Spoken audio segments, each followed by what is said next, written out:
바다에서 만나니 문학 59회 바다 한국을 구하다 시작합니다. 이번 시간부터는 바다 한국을 구하다를 주제로 말씀을 드리겠는데요. 약 9회차 정도의 강의가 되겠습니다. 전 시간에는 1940년대 초에 있었던 일본이 벌인 태평양 전쟁에서 바다에서 죽음의 항해에서 살아남은 우리 해기 인력들, 해기사들을 추측을 해서 당시 조선우선이라 불리던 한반도 유일의 해운 기업의 선박 몇 척과 그리고 미국 원조 선박 몇 척을 운항하던 정부 주도의 부영선박 이 해운 운항 단체를 통합한 대한해운공사, 일종의 공기업이 되겠는데요. 그렇지만 주식을 공모해서 자본금을 형성하고, 그래서 당연히 그 기업의 운영은 민간이 주도했는데요. 이 대한해운공사라는 해운기업의 설립에 대해서 그 선박들을 우리들의 자랑스러운 해기인력, 해기사들이 직접 운항하면서 명실공히 신생조국 대한민국의 해운이 드디어 출발하게 되었다는 사실에 대해서 말씀을 드린 적이 있습니다. 그렇습니다. 이렇게 하면 되는 것 아니겠습니까? 우리가 누구입니까? 자랑스러운 한민족 아닙니까?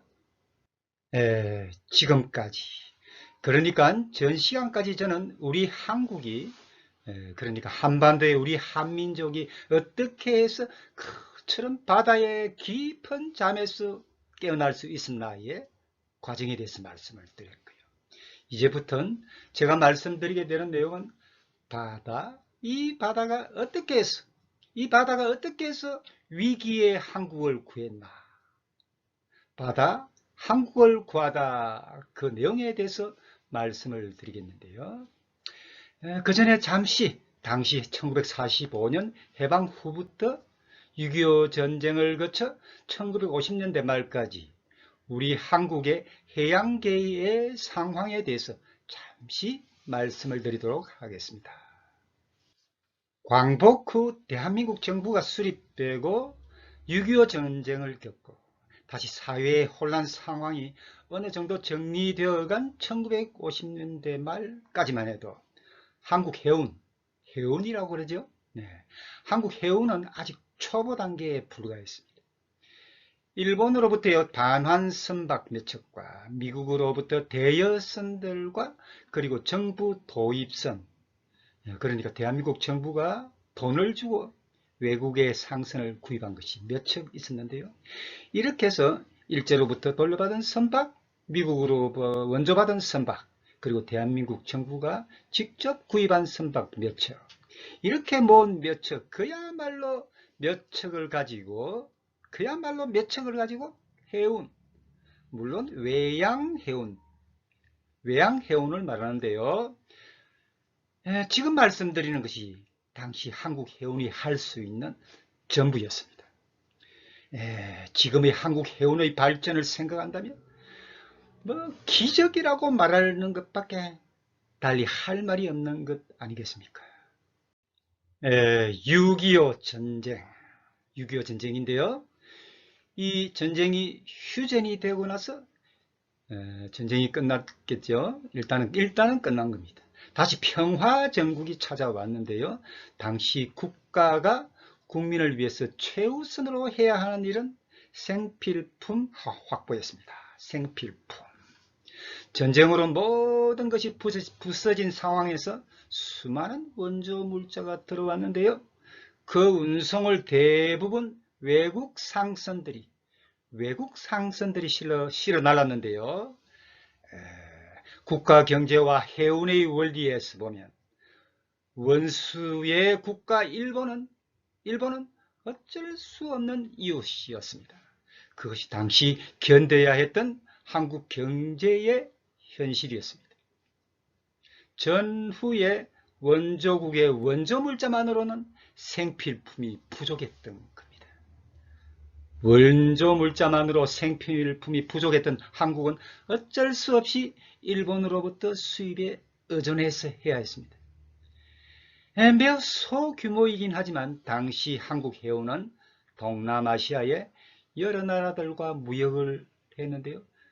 드물게는 그러니까 태평양을 건너서 저 망망한 바다 태평양을 건너서 미국으로 취항한 일도 있는데요. 그렇지만 한일 항로 취항이 거의 대부분을 차지했습니다. 물론 수출품도 있었지만 수입량에 비한다면 엄청난 무역 수지 적자였던 겁니다. 그래서 부산항이나 인천항 부둣가에 서서 입출항하는 외국 선박들을 바라보는 한국 해기사들의 답답한 가슴은 이루 말할 수가 없었습니다. 해방이 되고도 여러 해가 지났는데 왜 우리 항구에는 외국 선박들만 바글거리는가? 외국 선박들만 바글바글거리는가? 저기 희희낙낙하며 부두 출입구를 들락거리는 외국인 선원들은 또 무엇이란 말인가? 이러다간 구한말에 전국의 개항, 항을 외세에게, 특히 일본이겠죠? 외세에게 내주던 그때처럼 또 그렇게 되지는 않을까? 그리고 다시 식민지 신세가 되지는 않을까? 이와 같은 생각이 들기도 했던 겁니다. 해방전국과 6.25 전쟁 후 복구 상황에서 우리 해기인들이 갖는 우리 바다의 위기에 대한 경각심은 한결같았습니다. 그들은 우려, 의구심과 함께 다시는 그때처럼 바다를 내주지 않겠다는 결의를 하고 있었는데요. 그들은 일치단결해서 우리 스스로 일어서서 자강이라 그러죠. 자강의 해운을 세우는 일에 동의하고 있었던 겁니다. 우리 힘으로 우리 해운을 해보자는 시도는 구한말에도 있었는데요. 대한제국의 고종 황제는 문명개화 부국 강병을 위해서 근대화에 골몰하고 있었는데요.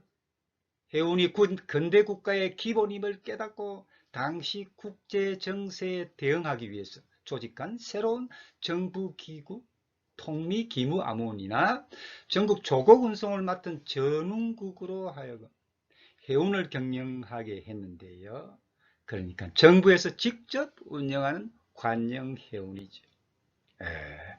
이와 같은 관영해운이 실패하게 되자 관이 감독하고 민간이 운영하는 이운사라는 해운 기업을 설립해서 운영하게 했는데요. 그렇지만 이마저도 결국은 실패하고 말았습니다. 이러한 와중에 선박 사관을 확보하기 위해서 청나라로 유학생을 파견한 것도 있고 일본으로는 한만원, 박종서, 신순성 이런 분들을 해기 유학 파견했는데요. 이분들 중에 신순성만이 졸업한 후에 현업에 취업을 해서 해기사로서 취업을 한 거죠. 당시 조선인 해기사들의 상징이 되었습니다.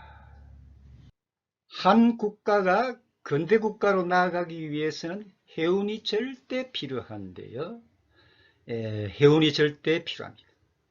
근대국가에게 있어서 해운의 시작은 대개 처음에는 정부에서 직접 운영하거나 아니면 정부의 강력한 지원을 받는 국책기업으로 시작한다는 이러한 경험적 사례는 대항해 시대 서구 유럽의 경우를 말하고 있는데요. 이러한 경험적 사례는 근대화가 외부로부터의 압박에서 시작된 청나라나 일본이나 조선이나 모두 일치했습니다. 한 국가의 해운은 일단은 국책기업에서 시작된다는 거지요. 그런데 조선의 한반도는 시작부터 주변국들의 간섭을 받으면서 온통 주변국들의 간섭을 받은 건데요. 정부가 주도하는 경제활동의 경직성에다가 그 주변국들이 제공한 차관이라든지 동업이라든지 그리고 또 용성계약과 같은 해운 특유의 경영 활동에 있어서 그들, 주로 일본인들이 되겠는데요. 이런 사람들의 해운, 해기 인력들의 불공정한 활동이 많았습니다.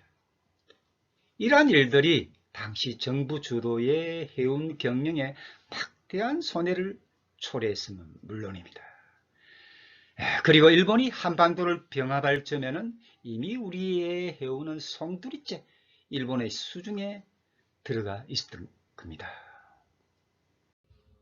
그러니까 해방이 되고 국내 소수의 해운인들과 태평양 전쟁 중에 죽음의 항해에서 살아남은 해기 전문인들이 시도했던 해운을 부흥시켜 국가의 근간을 세우겠다는 이름하여 해운입국, 해운입국이죠. 해운입국은 구한말에 이어 제2편인 셈이 되는 겁니다. 이것은 확실히 최상의 선택이었습니다. 한반도는 해방되고 나서 한마디로 말한다면 아무것도 없었습니다. 일제가 전쟁을 치른다고 가정집에 밥그릇, 숟가락, 젓가락까지 세부치란 세부치는 죄다 공출을 해가서 그 수탈이 극에 달했습니다.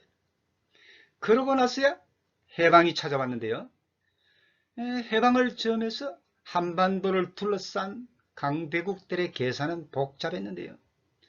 1945년 8월 15일 8.15 광복 이후 한동안은 사회는 해방의 기쁨만이 확실할 뿐 모든 것이 안개 속처럼 희미했습니다.